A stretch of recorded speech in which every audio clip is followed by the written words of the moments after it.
Olá pessoal, sejam todos muito bem-vindos a mais uma videoaula e o nosso assunto de hoje será desenvolvimento e evolução, ou simplesmente de forma abreviada EVO-DEVO. Pesquisa em EVO-DEVO. Biologia evolutiva do desenvolvimento.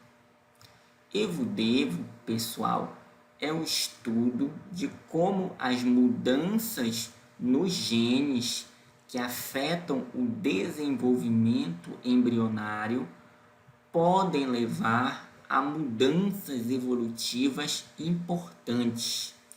Trata-se, portanto, de compreender como mudanças genéticas são responsáveis pelas inovações morfológicas-chave para a evolução de características. E foi um campo que passou a se desenvolver há pouco tempo, a partir da década de 80. Assim, as modificações morfológicas que acontecem com o tempo em virtude de mutações, seleção e deriva agem sobre os genes que controlam o desenvolvimento embrionário. As mutações modificaram as sequências e as vias do desenvolvimento e assim causam grandes mudanças evolutivas, pessoal. Homologia profunda é a semelhança subjacente que se observa em estruturas homólogas devida a homologias nos genes que estão ativos quando essas estruturas se desenvolvem. Homologia, pessoal, só lembrando, é definida como a similaridade entre espécies que resulta da herança de características de um ancestral comum. Neste caso, a homologia está a nível genético.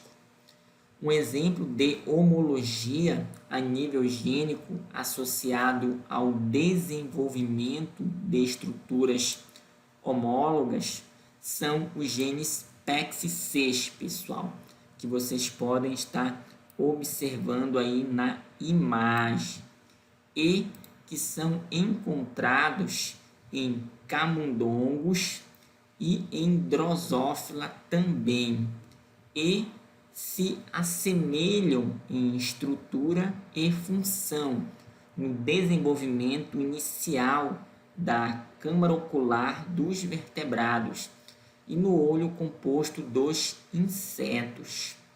O PEX6, pessoal, faz parte de uma cascata reguladora envolvida na formação dos olhos.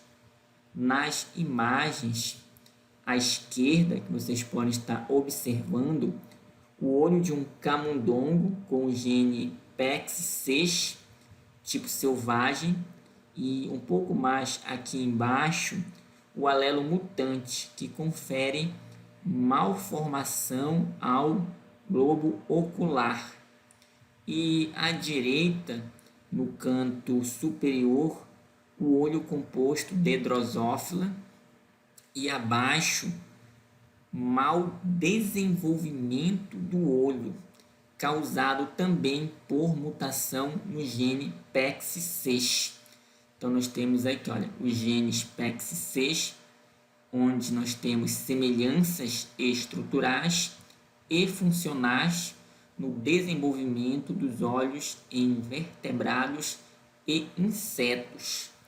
Assim, a grande variedade de tipos de olhos entre alguns seres vivos são causadas pela ação da evolução sobre genes que controlam o desenvolvimento dessas estruturas.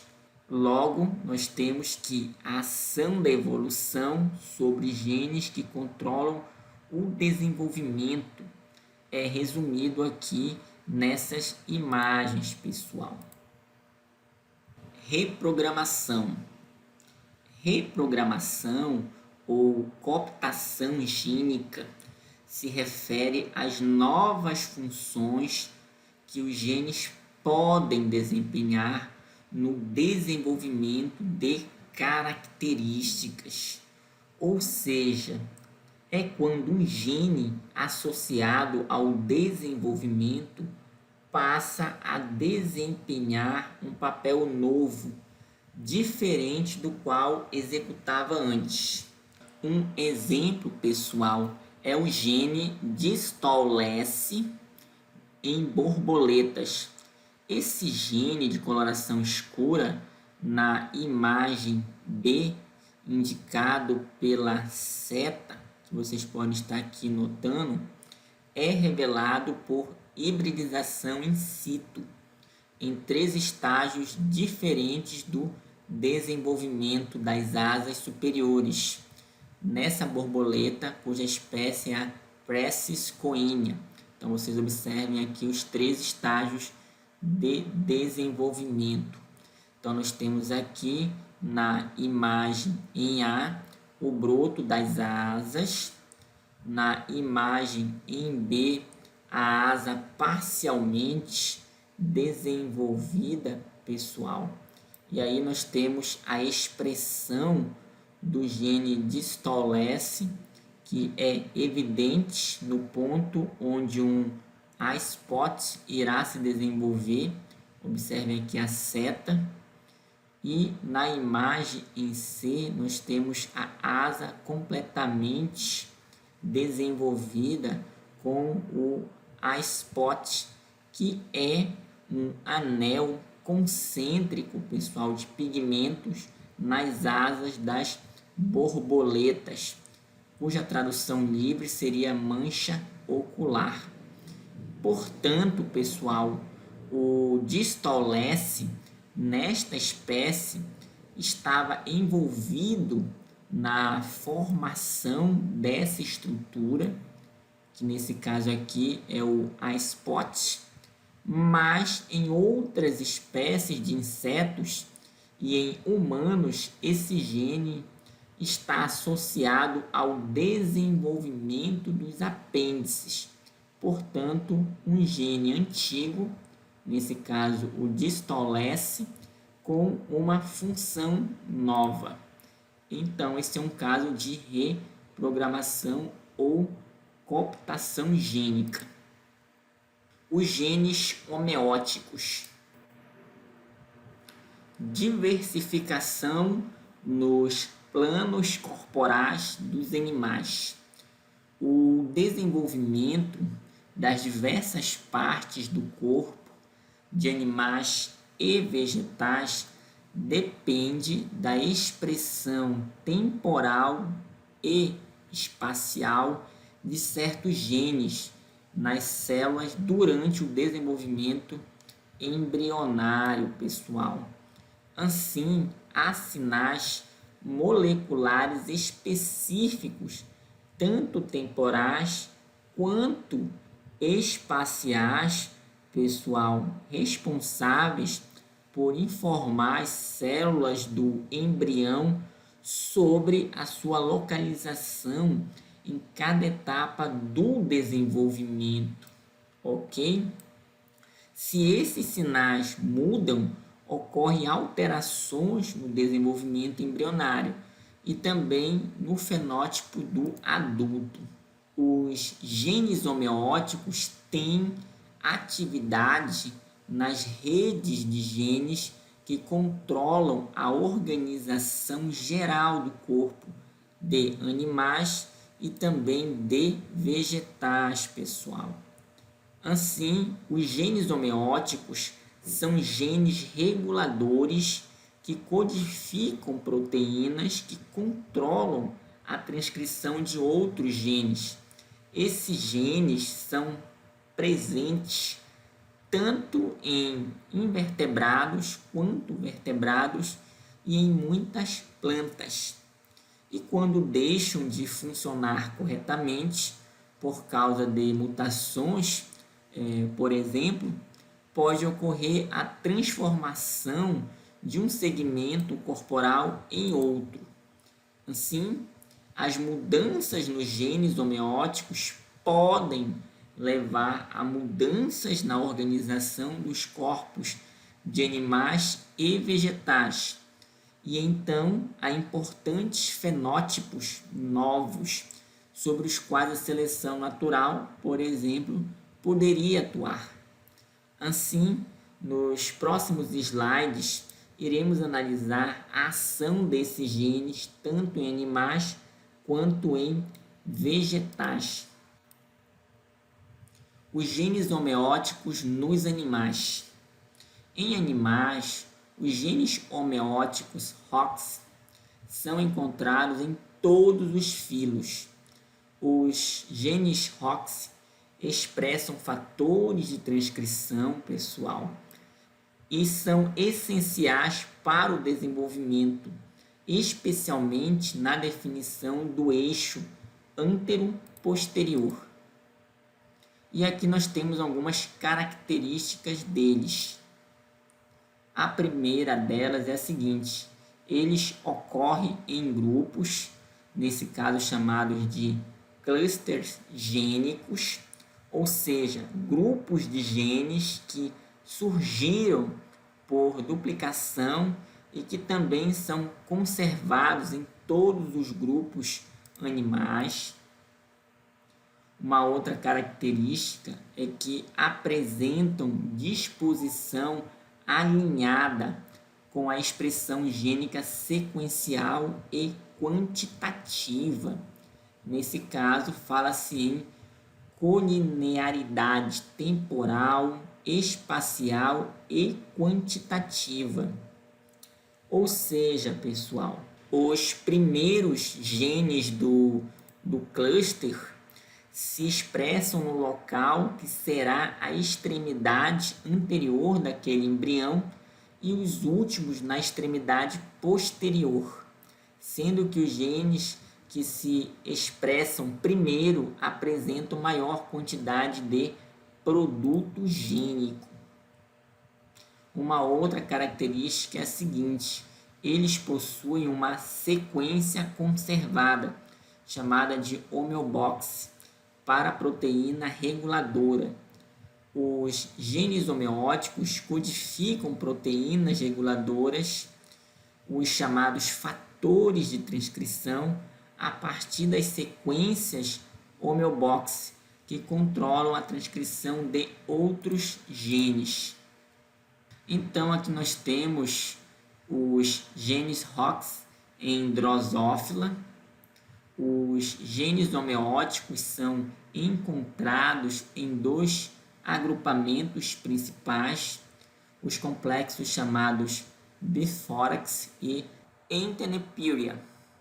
Pessoal, a primeira mutação registrada que alterou o funcionamento de genes homeóticos foi feita em Drosophila em 1915 e denominada de Bifhorax, como nós podemos observar aqui no subtítulo, porque afetava dois segmentos torácicos, ok? E mais tarde outras mutações foram descritas, como a mutação denominada de Entenepyria, que transformava parcialmente as antenas na cabeça em pernas, que normalmente crescem a partir do tórax. Então, essas mutações passaram a ser denominadas mutações homeóticas, porque fazem com que uma parte do corpo se pareça com outra. A palavra homeótico, pessoal, é derivada do termo homeose, para se referir aos casos em que algo foi modificado e se tornou semelhante a outra coisa. Na imagem superior, pessoal, aqui no canto esquerdo, nós temos que os segmentos que vão de T1 a T3 e de A1 até A8 indicam, respectivamente, os 3 segmentos torácicos, como vocês podem observar aqui, e os 8 segmentos abdominais. As regiões denominadas de INT, aqui no detalhe, pessoal, a denominada MX e a denominada LA do embrião formam as estruturas da cabeça. A parte inferior da figura apresenta, aqui no detalhe, as localizações relativas dos genes no grupamento. Cada gene coincide, segundo a cor, nessa representação didática, com o local em que se expressa. Notem, portanto, a colinearidade espacial. E na imagem à direita, pessoal, nós temos aí um exemplo de mutação no gene ANTP do grupo Enteroperia, com efeito fenotípico, que produziu pernas que crescem na cabeça. Compare com o fenótipo do tipo selvagem, no qual não aparecem essas pernas, e aqui nesse outro fenótipo, que seria um fenótipo mutante, você pode observar aqui a presença, né, das pernas na cabeça da mosca do gênero Drosophila, pessoal. E na imagem abaixo, nós temos mutações nos genes do complexo Bifórax, que produz moscas com 4 asas. Observe aí no detalhe. Esse segundo par de asas que vocês estão observando foi desenvolvido no segmento T3, que seria, no caso, esse segmento bem aqui nessa imagem, onde geralmente não aparece asas, pessoal. Assim, a função dos genes homeóticos é definir em que lugar do embrião as células estão para que elas possam desempenhar as suas funções corretamente. Nesse caso aqui, dessa mosca, você observa que ela tem apenas um par de asas. Então, aqui os genes desenvolveram sua função corretamente. E aqui, nesse outro caso, não. Dessa forma, mudanças nos genes homeóticos podem levar a mudanças na organização do corpo, sobre as quais as forças evolutivas atuam. Os ancestrais da mosca, por exemplo, tinham de fato 4 asas, mas essa característica evoluiu para apenas um par, como nós podemos ver aqui nessa imagem. A diversificação dos animais. As mudanças no número e nas funções dos genes ROX poderiam ter sido responsáveis por algumas mudanças evolutivas na morfologia e contribuído para a diversificação dos animais, já que ao longo do tempo o número de genes ROX aumentou junto com o aumento na diversidade de animais. Então, por isso existe essa possibilidade. A análise dos genes ROX em filogenias está contribuindo para a compreensão da diversidade biológica. A estratégia, pessoal, é fazer correlações entre a morfologia de diferentes grupos animais e o número e os tipos de genes ROX nas filogenias, para inferir quais desses genes foram ganhos ou perdidos nas ramificações dessas árvores evolutivas, como veremos no próximo slide. Então aqui nós temos genes ROX de diversos filos animais. Notem aqui as caixas da direita, pessoal, representam os locos homeóticos, como vocês podem estar observando, encontrados em cada um dos táxons da árvore, que são esses táxons aqui, pessoal.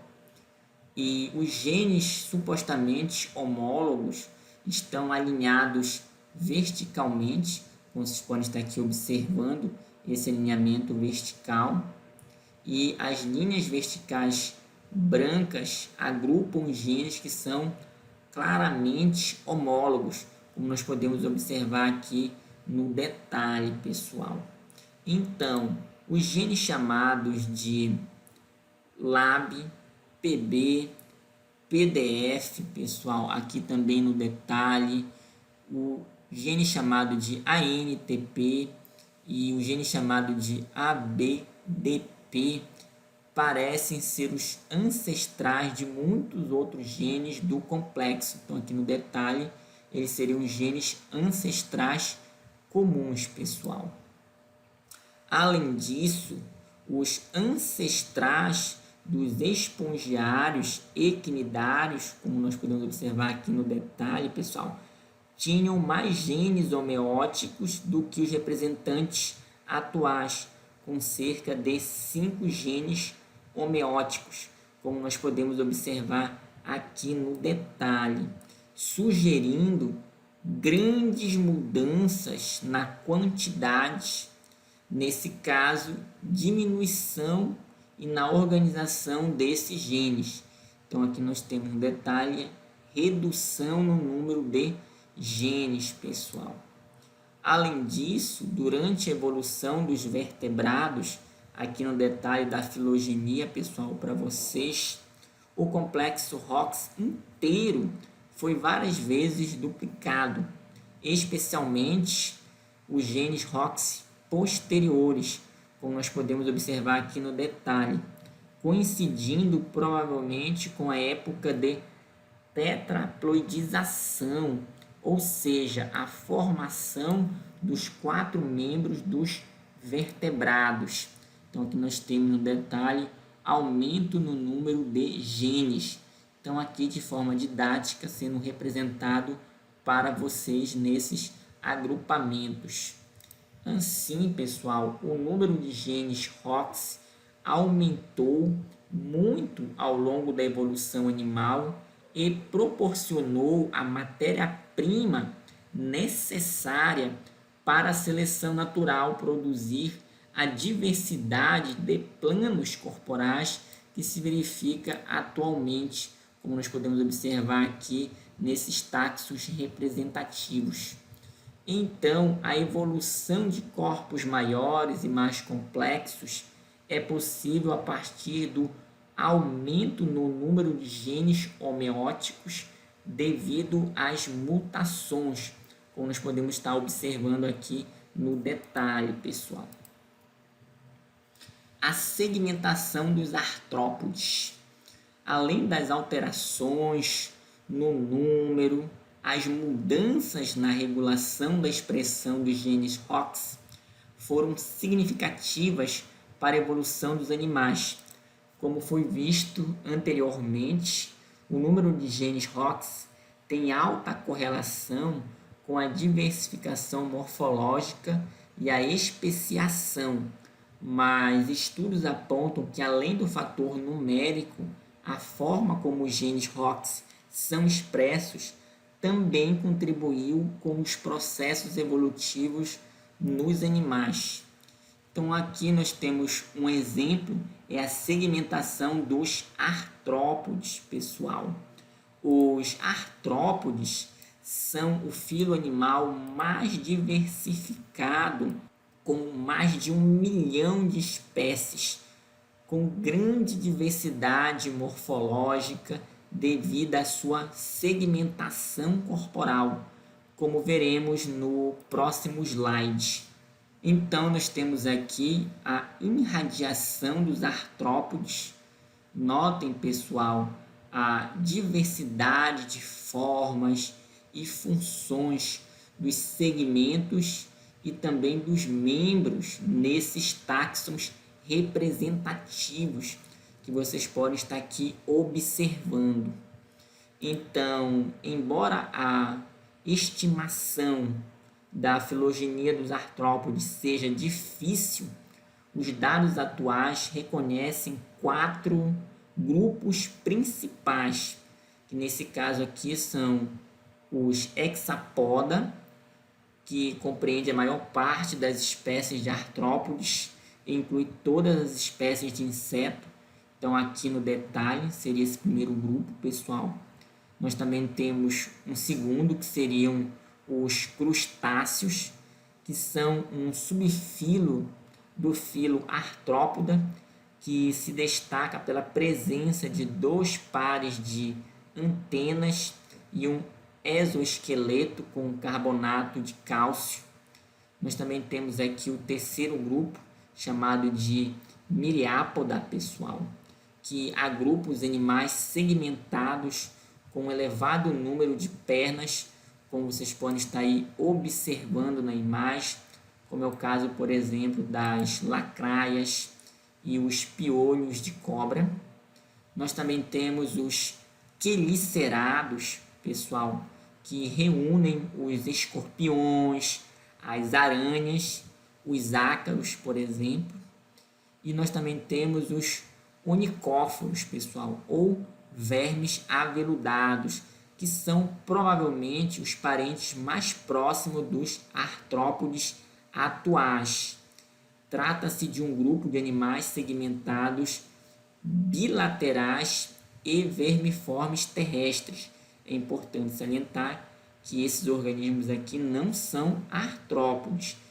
E aqui nós temos esses 4 grupos representativos: o dos hexapodes, crustáceos, miriápodes e quelicerados, pessoal. Ok? Então isso é muito importante ressaltar. Note também que nesses artrópodes que há grande variação no número de pernas por segmento, por exemplo, e isso é controlado pela expressão de 9 genes ROX em todos esses animais. Portanto, neste caso, pessoal, não é a variação no número de genes, mas sim a forma como eles são expressos, que cria toda essa diversidade que vocês estão observando entre esses organismos, pessoal. Diferenças na expressão de genes ROX distinguem os vários padrões de segmentação dos artrópodes. O grupamento ROX, pessoal, aqui no detalhe para vocês, é semelhante em todos os artrópodes, como vocês podem estar observando, representado pelas caixas coloridas à esquerda, nessa representação didática. A filogenia, aqui no detalhe, pessoal, apresenta as relações entre alguns dos principais grupos de artrópodes e os onicóforos. Então, aqui nós podemos observar nessa filogenia as relações evolutivas entre esses organismos. E aqui, mais no centro, nós temos o diagrama, pessoal, que mostra onde os vários genes de ROX se expressam nos representantes desses táxons, como vocês podem ver aqui através desses padrões de cores, pessoal. Então isso é bem interessante também de se observar. Portanto, apêndices tais como antenas, peças bucais, asas e patas são apresentados em alguns segmentos, como é o caso, por exemplo, pessoal, das asas nos segmentos do tórax, aqui na imagem, né, de número 2, e às vezes de número 3 em alguns insetos, pessoal. Lembrando que nem todos os insetos aqui vão possuir essas características. Além disso, cada plano corporal exclusivo está associado a um padrão exclusivo de expressão dos genes ROX. Por exemplo, em onicóforos, aqui em cima, pessoal, no detalhe para vocês, nós temos que a apenas os genes chamados de UBX e ABDA, que são representados aqui no detalhe, pessoal, são expressos na porção final posterior. Então, notem aqui na representação didática esse padrão com as duas cores representando didaticamente esses dois genes. Enquanto em insetos, nós podemos observar aqui embaixo no diagrama, nós temos vários genes ROX que são expressos e em locais específicos, como vocês podem estar observando, respaldando a hipótese de que a diversificação evolutiva dos artrópodes resulta, pelo menos em parte, de mudanças nos locais em que os genes ROX são expressos, pessoal. Assim, dessa maneira, todos os artrópodes têm a mesma sucessão de genes homeóticos, mas eles são expressos em momentos e em locais diferentes. E essa variação na expressão dos genes homeóticos se correlaciona com as variações no plano corporal dos artrópodes, como nós podemos observar aqui nessas imagens, pessoal. Portanto, as mudanças de local e de tempo em que os mesmos genes ROX se expressam parecem estar correlacionadas com mudanças na estrutura e na função de determinados segmentos ou regiões corporais. Por isso, a importância em termos evolutivos. A homologia profunda. Diversificação nos membros dos animais. Embora grupos animais como os tetrápodes possuam representantes com membros muito diversificados, pessoal, eles compartilham genes homólogos responsáveis pela origem e elaboração dessas estruturas. Portanto, apesar das funções diferentes desses membros nos tetrápodes, adaptados a modos específicos de vida, como podemos ver na imagem, pessoal, que nós temos o braço de um homem, a pata de um gato, a nadadeira de um golfinho e a asa de um morcego. Esses membros apresentam, então, essa relação de homologia estrutural, cuja natureza tem um fator genético, naturalmente. Então, vamos analisar nos próximos slides alguns desses genes associados à evolução dos membros. Os membros dos tetrápodes. Então, pessoal, os vertebrados terrestres compreendem os anfíbios, como nós podemos observar aqui nessa imagem representativa, os crocodilianos, aqui nessa outra imagem, as aves, um pouco mais aqui embaixo nessa imagem, e os mamíferos, aqui nessa quarta imagem. Os vertebrados com mandíbulas e apêndices, portanto, quando presentes em forma de membros, pessoal. A linhagem chamada de tetrápoda, que é uma superclasse, possui representantes com 4 membros, como nós podemos observar, que é uma característica em comum aqui nesses indivíduos, né, que representam esses grupos. Assim, os tetrápodes evoluíram dos peixes de nadadeira lobada há cerca de 395 milhões de anos no período devoniano. E aqui nós podemos analisar com mais detalhe essas relações evolutivas entre esses grupos. Então, nós temos aqui a superclasse tetrápoda, pessoal. Os anfíbios e os amniotas, representados aqui pelos répteis, aves e mamíferos. Observe aqui no detalhe, olha, amniota, são esses representantes aqui, são os 2 ramos principais da filogenia dos tetrápodes. Então, portanto, nós temos aqui, olha, os anfíbios, aqui no detalhe, que é um ramo, pessoal, dessa filogenia. E aqui nós temos que o outro ramo, ele é composto pelos amniotas, pessoal, ok? Então, o período devoniano levou à formação da linhagem ancestral de todos os vertebrados tetrápodes. É importante ressaltar, entretanto, pessoal, que nem todos os vertebrados possuem atualmente os 4 membros, como é o caso das serpentes, que vocês podem estar aqui observando no detalhe. Os tetrápodes. Então, pessoal, eles evoluíram dos peixes de nadadeira lobada no período devoniano. Além disso, a homologia estrutural dos membros de anfíbios, répteis, aves e também dos mamíferos deve-se a genes homólogos. Então, nós temos, pessoal, que as nadadeiras dos peixes de nadadeiras lobadas, aqui no detalhe, elas são carnosas, pessoal, diferente das estruturas achatadas e mais conhecidas dos peixes de nadadeiras raiadas, que vocês podem observar aqui na imagem. Então, esses peixes, pessoal, de nadadeiras lobadas, aqui no detalhe, teriam sido os ancestrais dos tetrápodes modernos, como nós podemos observar aqui nessa representação didática, conferindo a estes últimos aqui o desenvolvimento de 4 membros, pessoal, como vocês podem estar observando.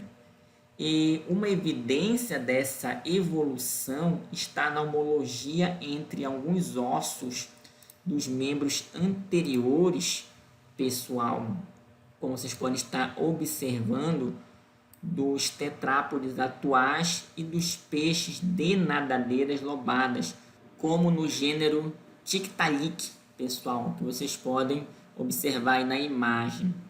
Ou seja, observando os membros dos tetrápodes que apresentam 3 elementos básicos, que nesse caso é chamado aqui, olha, de estilopódio, observe aqui no detalhe, em que nós temos ou o húmero ou o fêmur, dependendo se o segmento é o anterior ou se ele é o posterior.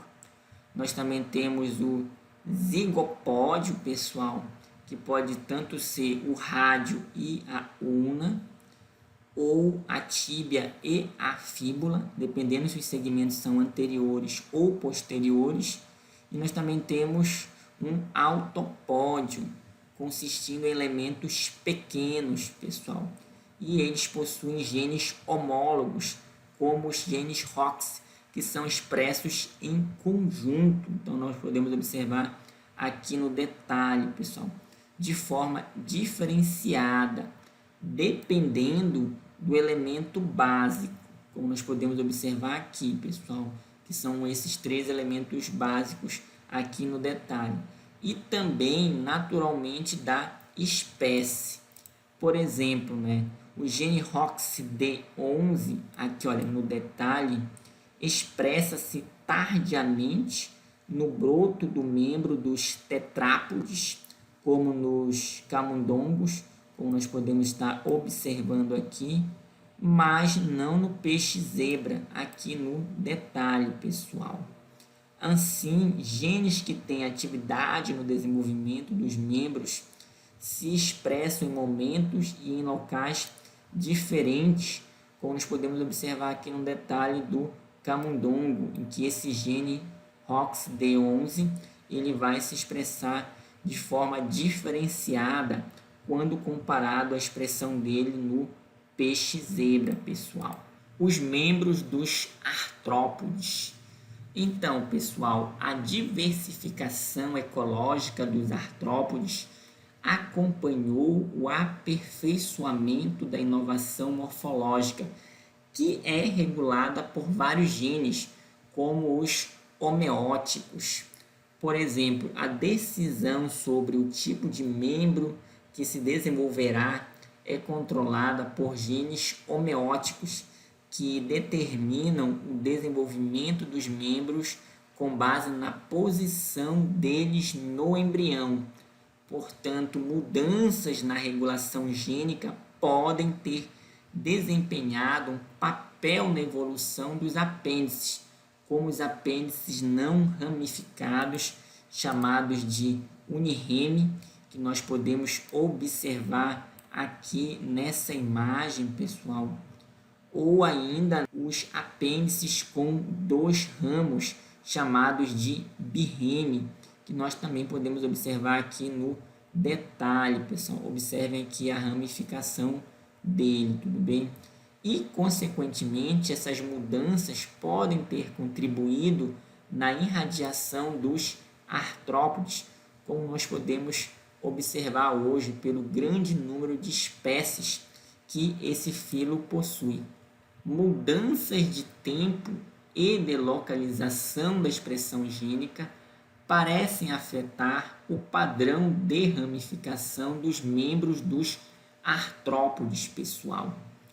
Em um experimento, os pesquisadores tentaram descobrir onde o gene distolese associado ao desenvolvimento dos membros se expressa em embriões de artrópodes. Então, na imagem, pessoal, é possível ver o resultado de um dos trabalhos, no qual foi usado o crustáceo marinho, aqui no detalhe, pessoal, Mysidopsis baía, que tem vários tipos de apêndices birremes, como pode ser visto na imagem à esquerda, pessoal. E na imagem à direita é possível ver a ação do gene distolese, pessoal, aqui, como nós podemos observar nessa descrição, se expressando em ambos os ramos dos membros birremes dos crustáceos para os segmentos torácicos, através da coloração mais escura, como nós podemos também observar aqui no detalhe, pessoal.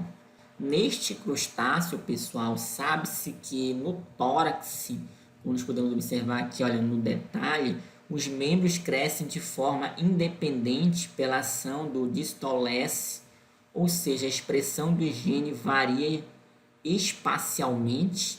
E aqui, olha, no abdômen, essa expressão ela é temporal, pois esse gene é ativado no mesmo local em 2 momentos diferentes. Por isso, temos uma expressão gênica tanto temporal quanto espacial, diferenciada no desenvolvimento dos membros dos artrópodes, como em Mysidopsis baía, pessoal. Então, aqui nós podemos observar o desenvolvimento inicial e aqui um desenvolvimento um pouco mais avançado, pessoal, devido à ação aí desse gene chamado de distolese. Os genes homeóticos nos vegetais. Inovações evolutivas nos vegetais. Então, pessoal, a transição para o ambiente terrestre dos vegetais e a sua irradiação a partir das algas verdes aquáticas há cerca de 400 milhões de anos foi possível graças a inovações como, por exemplo, cutícula e estômatos, que reduziram, pessoal, a perda de água do vegetal e contribuíram para o sucesso no ambiente terrestre. E aqui nós podemos observar uma imagem dos estômatos vegetais.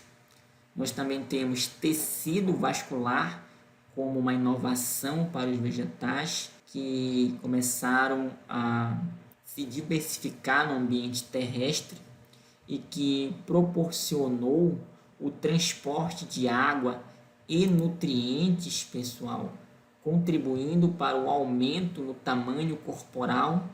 Nós podemos observar aqui nesse caso alguns dos tecidos condutores, como é o caso do xilema e do floema.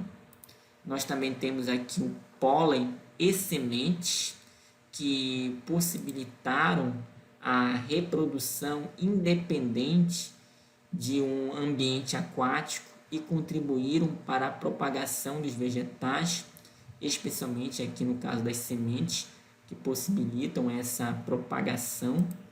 E nós também temos aqui a questão das flores, que possibilitaram um sucesso reprodutivo, pessoal. E os vegetais, como as angiospermas, que possuem todas essas inovações, são os que possuem o maior número de espécies e, portanto, são os com o maior sucesso evolutivo. Naturalmente, há uma série de modificações genéticas responsáveis por todas essas inovações. Assim, a título de exemplificação, vamos analisar com mais detalhes nos próximos slides os mecanismos genéticos associados ao desenvolvimento das flores, pessoal. Então, aqui nós temos a homeose na flor. Então, os genes homeóticos associados ao desenvolvimento da flor, quando sofrem mutações, produzem fenótipos onde as estruturas se desenvolviam em lugar errado. Lembrando que genes homeóticos, pessoal, aqui olha no detalhe, são genes reguladores que dirigem o desenvolvimento de determinadas estruturas ou segmentos do corpo.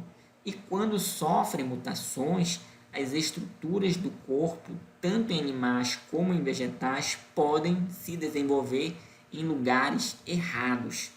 Em relação à estrutura da flor em vegetais, há 3 classes de mutações importantes, como veremos a seguir. Há 3 classes principais de mutações na homeose floral, pessoal. Então, aqui nós temos os mutantes homeóticos florais das classes A, B e C. Inicialmente, vemos na imagem à esquerda do vídeo de vocês um corte longitudinal de uma flor modelo, pessoal, com os 4 órgãos principais, considerando aqui na imagem as sépalas e as pétalas, aqui olha no detalhe mais em cima, pessoal, como órgãos vegetativos.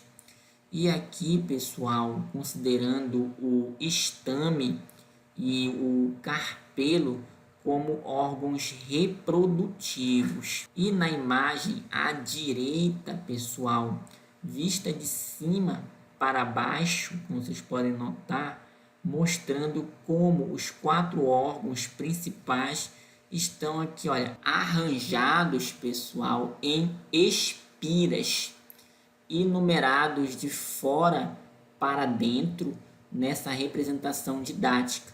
Então, aqui nós temos que a espira de número 1 seriam as sépalas, a espira de número 2 as pétalas, a espira de número 3 os estames, aqui olha no detalhe, e a espira de número 4 os carpelos, pessoal. Ok? E as 3 mutações principais na homeose floral são denominadas por classe A, como nós podemos observar aqui na representação didática, na qual as espiras externas são substituídas por órgãos sexuais, resultando em carpelos, estames, olha aqui olha, no detalhe, para vocês notarem, e também carpelos, pessoal, novamente, exatamente nessa ordem, pessoal. E nós também temos, além disso, a chamada classe B, como vocês podem estar observando, na qual as 2 espiras intermediárias estão alteradas, resultando em sépalas, observe no detalhe. Nós também temos sépala de novo, aí nós vamos ter carpelos, e aqui nós vamos ter carpelos novamente, pessoal. E, finalmente, a classe C, como nós podemos observar aí na imagem, na qual as duas espiras internas estão alteradas, resultando em sépalas, pétalas, como vocês podem estar notando aqui, pétalas de novo e, por último, sépalas, pessoal. A combinação dessas mutações no mesmo indivíduo leva à substituição dos órgãos florais por estruturas semelhantes a folhas. Na imagem A, pessoal, à esquerda do vídeo de vocês, temos uma flor, como vocês podem notar, do tipo selvagem, sem nenhuma mutação das 3 classes citadas anteriormente em Arabidopsis thaliana. Observe aqui o nome dessa espécie, tudo bem? E na imagem em B, no detalhe, podemos ver um triplo mutante com estruturas similares a folhas, pessoal. Assim, parece que o acúmulo de mutações nos genes homeóticos associados ao desenvolvimento das estruturas nas flores faz com que eles deixem de funcionar normalmente e a flor adquira um fenótipo ancestral, como vocês podem estar aí observando na imagem. Lembrando que as estruturas florais, como pétalas e sépalas, teriam evoluído a partir de folhas modificadas. E para explicar essas mudanças, existe até um modelo chamado de ABC, como veremos a seguir. Então aqui nós temos o modelo ABC de desenvolvimento floral. Então cada espira de órgãos florais é especificada por uma combinação diferente dos genes A, B e C. Então, nesse modelo, pessoal, os produtos proteicos dos genes das classes A, B e C, como vocês podem observar, interagem e as combinações específicas desses 3 tipos de proteínas dirigem o desenvolvimento de cada um dos 4 tipos de órgãos florais. Assim, o produto do gene A, observe aqui no detalhe, dirigiria o desenvolvimento pessoal das sépalas, como nós podemos observar aqui no detalhe, e a combinação dele, observem aqui, com o produto do gene B, notem aqui no detalhe essa correlação, produziria o que? As pétalas, como vocês podem estar observando. Por sua vez, os produtos dos genes B e C, né, os estames, notem aqui no detalhe, e por fim, o produto do gene C dirigiria o desenvolvimento dos carpelos. Os genes MEDS-Box. Então, pessoal, os genes homeóticos florais especificam fatores de transcrição que tem uma região ligante ao DNA chamada MEDS-Box. Lembrando, pessoal, que fatores de transcrição são proteínas que se ligam ao DNA de células eucarióticas através dessas regiões ligantes para participar da regulação da expressão gênica.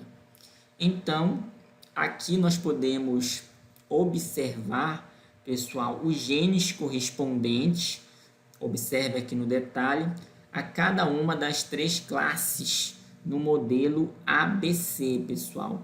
E os genes semelhantes a esses foram encontrados em quase todos os vegetais com flores. Então, isso também é uma característica bem interessante. Então, por exemplo, a falha na expressão do gene chamado de AP1, pessoal, no detalhe aqui em vermelho para vocês, resulta em um fenótipo mutante de classe A. Então, aqui no detalhe da imagem para vocês observarem que não tem sépalas nem pétalas, pessoal. E ainda nós temos que a inativação do gene AP3, aqui olha no detalhe, impede o desenvolvimento normal de pétalas e estames, resultando em um fenótipo mutante de classe B, como nós podemos observar aqui no detalhe. E por fim, pessoal, a inativação do gene AG produz fenótipos mutantes de classe C, como nós podemos observar na imagem, aos quais faltam os órgãos sexuais. Então, além disso, diferentes combinações de proteínas desses genes que vocês estão observando aí são necessárias para o desenvolvimento floral. Então, é isso que nós podemos observar aqui na imagem, pessoal.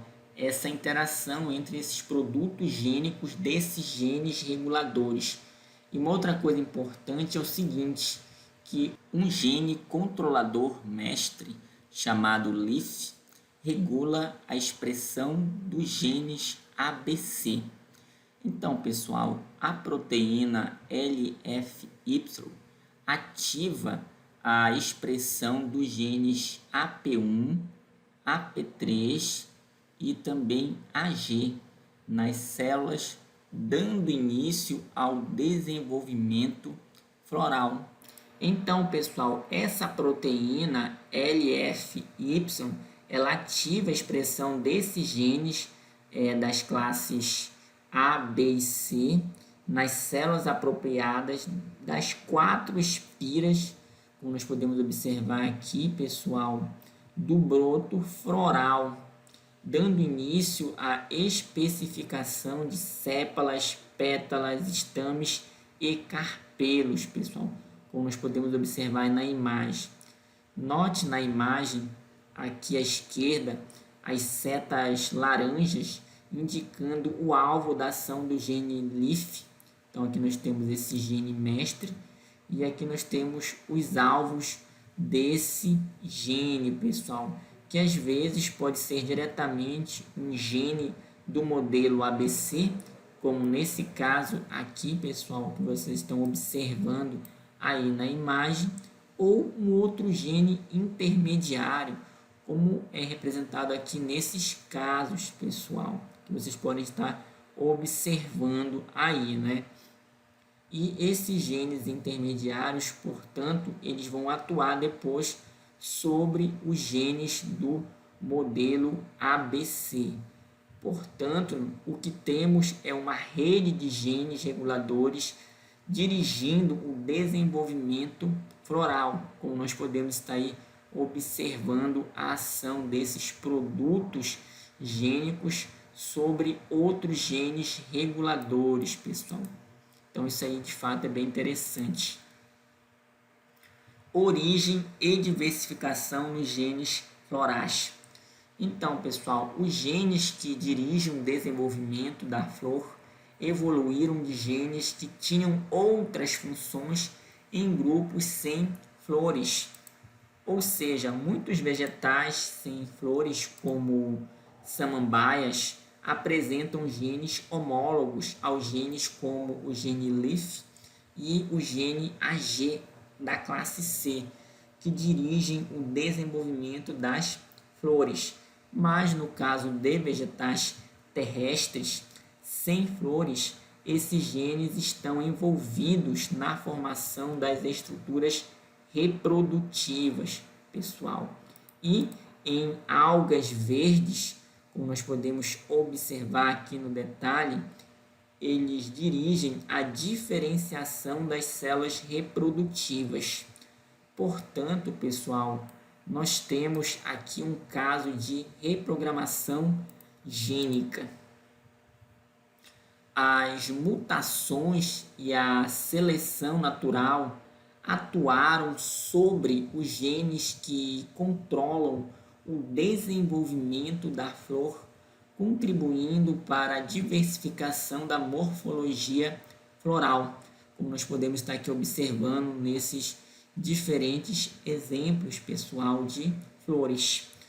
E nós temos, portanto, que, consequentemente, a essa diversificação das estruturas florais, nós também tivemos uma diversificação dos próprios genes, pessoal.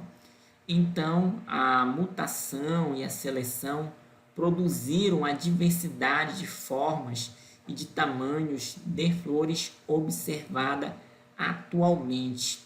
E, embora ainda não se conheça exatamente como esses processos ocorreram, sabe-se que as mutações introduzem novas formas de um determinado gene, os chamados alelos, e quando as mutações têm um efeito sobre o fenótipo do indivíduo, este torna-se sujeito aos mecanismos evolutivos, como a seleção natural, que atuará no sentido de garantir o sucesso evolutivo dos indivíduos com maiores chances de sobrevivência e reprodução.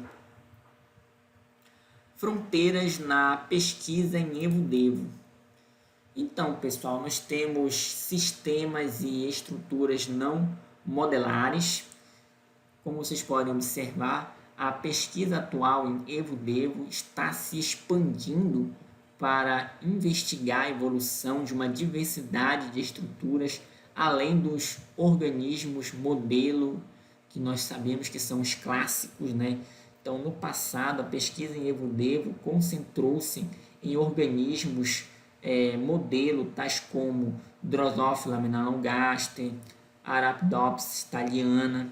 Atualmente, usa-se uma diversidade muito grande de técnicas e de outros organismos, como aves, mamíferos e diversos vegetais. Por isso, nos últimos anos, a pesquisa em Evo-Devo teve avanços significativos. Nós também temos aqui, pessoal, uma outra situação, que é usando a homologia profunda para reconstituir os ancestrais. Então, as informações sobre os genes homólogos envolvidos no desenvolvimento estão sendo usados para a construção de filogenias entre as espécies que compartilham esses genes, que foram herdados de um ancestral comum. E dessa forma tentar compreender como teria sido esse ancestral, já que algumas de suas características morfológicas estão presentes em diversas espécies descendentes. Nesse sentido, entender a homologia profunda pode ajudar a reconstituir o aspecto que teria esse ancestral, pessoal. Então, por exemplo, no caso dos animais de simetria bilateral, como nós podemos observar aqui nesse exemplo representativo, como essa borboleta, que é um artrópode, os seus ancestrais tinham algumas características como repetição em série de algumas partes do corpo, como se observa em alguns artrópodes, como nós podemos observar na imagem, pessoal. Além disso, eles possuem um apêndice simples e células nervosas que são condensadas em cordões nervosos, como pode ser observado em alguns animais, como a planária, pessoal. Ou seja, um sistema nervoso, bem como outras estruturas organizadas de forma mais simples e que poderiam estar presentes em um ancestral, e o registro fóssil, portanto, iria contribuir com essas pesquisas. Microevolução e macroevolução. As pesquisas em Evo-Devo estão atuando tanto no nível da microevolução quanto da macroevolução. Então, pessoal, a microevolução tem sido associada às mudanças intrapopulacionais que acontecem em prazos curtos, como, por exemplo, as pesquisas sobre as variações no padrão de cores das flores das populações de mímulos, como nós podemos observar aqui nessa imagem, que nós temos divergência em flores de mímulos. Observe esses padrões bem variados, pessoal, dentro de uma mesma população, enquanto as mudanças em períodos longos para táxons mais amplos, pessoal, têm sido denominadas macroevolução e as pesquisas em evo-devo, como o desenvolvimento dos membros dos animais de diferentes espécies, pessoal, é um bom exemplo disso, como nós podemos observar que, olha, membros de indivíduos de táxons diferentes. E, mais uma vez, obrigado pela atenção.